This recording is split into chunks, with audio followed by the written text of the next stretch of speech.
विषयाची सुरुवात करत असताना मला आठवतात ते छत्रपती शिवाजी महाराज ज्यांनी गवताच्या काडीलाही महत्त्व दिले आणि खऱ्या अर्थाने शेतकऱ्यांचे राज्य निर्माण केले।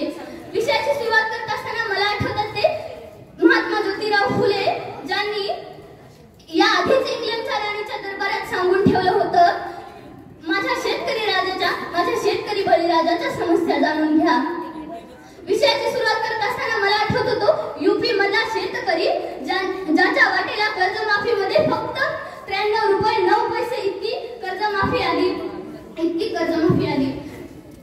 आमच्या गणिताच्या पुस्तकात एक नेहमी प्रश्न असतो, तो म्हणजे शेतकऱ्याच्या नाम्याने व्यापाऱ्याकडून अमुक दराने कर्ज घेतले तर तो 2 वर्षानंतर किती टक्के व्याजदराने परत करेल।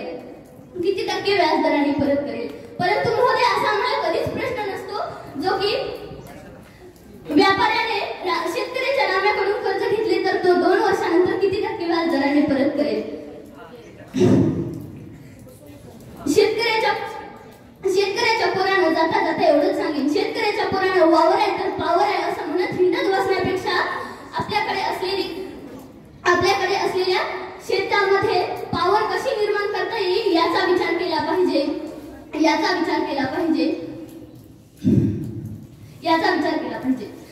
तंत्रज्ञान नावाच्या बंदिस्त शब्दाला आपल्या बापाच्या बांधापर्यंत आणून खऱ्या अर्थाने तेव्हा शेतीच्या विकासाला सुरुवात होईल। गंगा की कसम यमुना की कसम, ये ताना बाना बदलेगा, कुछ तुम बदलो कुछ हम बदलो, और इस देश